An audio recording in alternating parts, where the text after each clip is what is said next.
Weeks passed, and life in the Johnson household adjusted to the new normal. Anita and the baby, David, were warmly welcomed by Clara, but a lingering unease remained. Clara couldn't shake the feeling that Anita's story wasn't complete. Something about the way she avoided questions about her sister's death felt off. One evening, Clara decided to visit Anita's small apartment unannounced. She wanted to check on her, bring some supplies for the baby, and perhaps get to know more about Anita's past. When Clara arrived, she found the door slightly ajar. Her heart raced as she stepped inside. The room was dimly lit, and on the table lay scattered papers and photographs. One picture caught her eye. It was of Anita, her sister, and Mr. Johnson. Clara froze. What was her husband doing in a picture with Anita and her sister? Before she could process what she was seeing, Anita entered the room, startled to find Clara there. Clara, what are you doing here? Clara held up the photograph. Explain this. Why is my husband in this picture with you and your sister? Anita's face turned pale. She sighed deeply,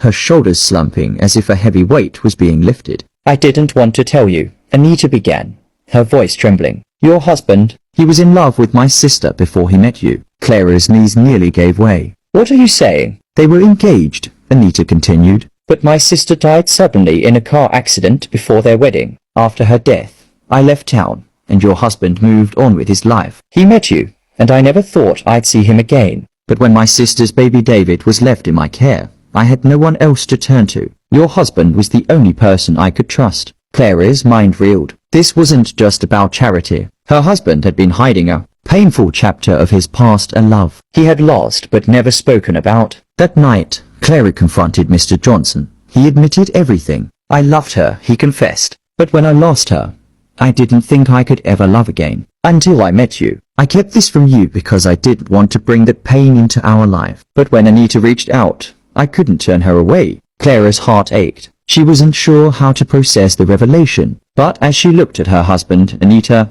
and little David, she realized one thing. The past didn't have to destroy the future. Watch out for part 4.